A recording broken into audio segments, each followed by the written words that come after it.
好，咁今日就行呢個源泉古道，咁我就都睇下有啲咩裝備啦。有個太陽眼鏡，有個 GoPro 拍緊我嘅相機，有一支水、電話，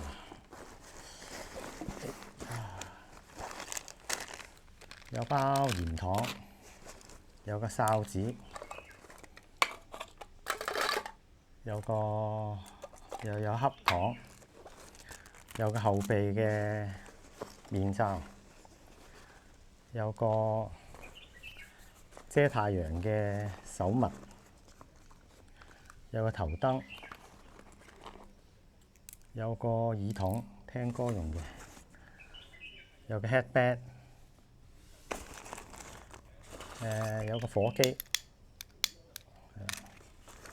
仲有啲電啦，有個指南針，GoPro都電，紙巾，相機用嘅，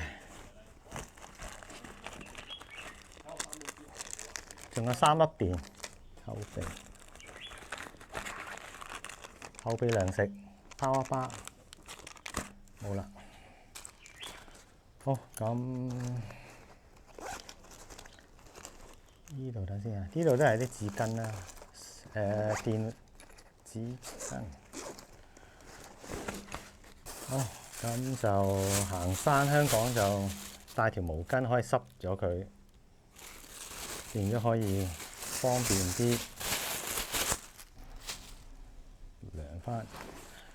有支 tripod 高普用嘅，有個 filter， 入面仲有1個 liter 水，加埋呢支咧，今日帶1.8嘅 liter， 有把遮，因為夏天用嘅，有件褸，風褸嚟嘅啫，唔係雨褸，咁就方便嗰時搭車嗰時，如果凍就可以着一着啦。咁啊，今日咧因為長途少少，所以帶一罐八寶粥食，入面有埋羹噶啦。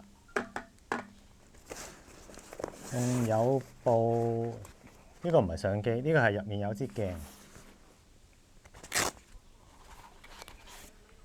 仲有支 Sony 嘅鏡頭。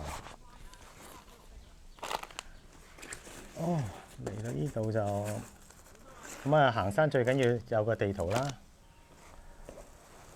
咁今日因為行得長途咧，會停得耐啲咧，咁我帶埋本圖書館租嘅借嘅攝影書學下嘢啦，可以。仲有把唔使用電嘅線，仲有2個膠袋嚟袋啲廢物嘅。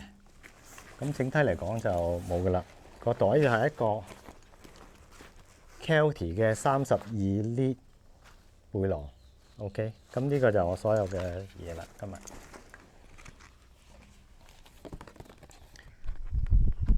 都幾熱。